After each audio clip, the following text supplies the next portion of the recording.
9 अगस्त को भारत की महालेखाकार और नियंत्रक एवं महालेखाकार परीक्षक कैग ने एक रिपोर्ट, ऑडिट रिपोर्ट पेश की है।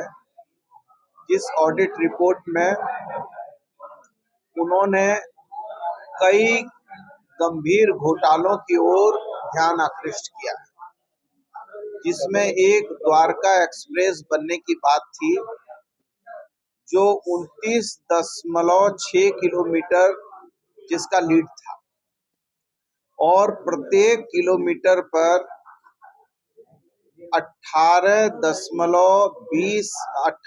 करोड़ 20 लाख रुपया प्रत्येक किलोमीटर के लिए निर्माण की दर को निर्धारित किया गया था। CCIA जो कैबिनेट का एक संस्था है जो आर्थिक मामलों पर निर्णय करती है, उसको 18.20 मतलब 18 करोड़ 20 लाख रुपया प्रति किलोमीटर से उस योजना को बढ़ाकर 255.77 करोड़ कर दिया प्रत्येक किलोमीटर।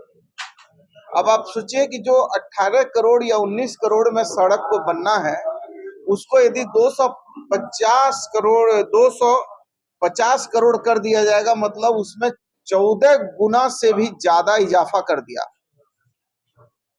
तो ये एक बड़ी लूट हुई, जिसको लेकर कैग ने आपत्ति व्यक्त किया है। दूसरा, उन्होंने आपत्ति व्यक्त किया है कि जो आयुष्मान कार्ड है, उस आयुष्मान कार्ड में 7.5 लाख ऐसे लाभुक हैं जिनको एक ही नंबर पर उनका रजिस्ट्रेशन करके उनको लाभ दे दिया गया, और फिर एक दूसरा नंबर है जिसमें 1,39,300 लोगों को एक दूसरे नंबर पर रजिस्ट्रेशन करके लाभ दे दिया गया। 20 ऐसे नंबर हैं जिन पर 10,000 से लेकर 50,000 लाभुक बना दिए गए हैं। तो इसका मतलब ये सीधी सीधी लूट हो गई है, ये सीधा सीधा लूट है, बड़ा लूट हो गया है। और इसी के साथ साथ प्रधानमंत्री जी ने कहा था, हवाई चप्पल पहनने वाले लोग को हवाई जहाज की सफर कराएंगे। आज आप जाइए जहाज में, आप यहाँ से दुबई जाइएगा तो उतना आपको भाड़ा नहीं लगेगा जितना यहाँ से बॉम्बे, दिल्ली और मद्रास जाइएगा तो उतना भाड़ा लग जाएगा। और उन्होंने सपना दिखाया था कि हवाई चप्पल वाले मतलब गरीब लोगों को सफर कराएंगे, लेकिन उस योजना में मात्र 7% ही अभी तक काम हुआ है, 93% काम ही नहीं हुआ। ये कैग की रिपोर्ट है, ये मैं नहीं कह रहा हूं।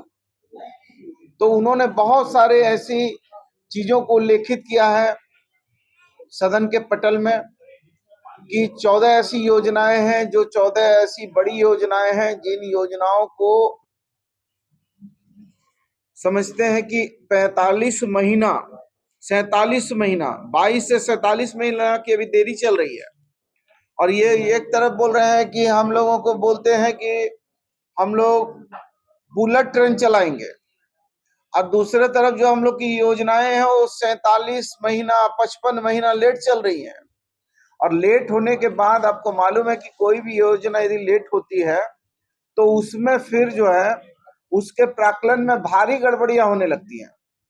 तो बहुत सारी चीजें ऐसी हैं कि देश के हमारे आदरणीय प्रधानमंत्री जी ने कहा था कि नोटबंदी करेंगे तो भ्रष्टाचार मिटेगा, काला धन आएगा, पल वगैरह वगैरह। नीरव मोदी चले गए, मेहुल चोकसी चले गए, पैसा ले लेके भाग गए, आने की बात तो खत्म है, इनकमिंग तो हुआ ही नहीं, खाली आउटगोइंग हो रहा है।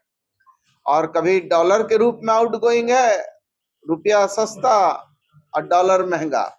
ये कह रहे थे कि हम भी मुख्यमंत्री हैं, हम जानते हैं कि पेट्रोल की कीमत कैसे घटाई जाती है, और ये भारत सरकार नहीं घटा पा रही है। डॉलर की कीमत कैसे घटेगी हमको मालूम है, हम भी तो मुख्यमंत्री हैं, भारत सरकार चाहती नहीं है। तो जब भारत सरकार उस समय की तत्कालीन सरकार नहीं चाहिए तो आपको जनता ने आपके नारे और प्रलोभन पर आकर आपको वोट दिया, सत्ता पर सत्तासीन किया, तो आप अभी डॉलर को क्यों नहीं घटा रहे हैं? क्यों नहीं हमारा रुपया मजबूत हो रहा है? क्यों नहीं हमारा जो है देश का जो स्विस बैंक में पैसा है वो क्यों नहीं आ रहा है? क्यों नहीं हमारा जो है 2 करोड़ लोगों को रोजगार देने की बात कही थी, आज जो है 9 साल हो गए, 18 करोड़ युवाओं को रोजगार क्यों नहीं मिला? तो ये सब बहुत बुनियादी सवाल हैं, जिन सवालों को लेकर हम लोगों ने आज प्रेस कॉन्फ्रेंस किया है। इन सब चीजों में किनको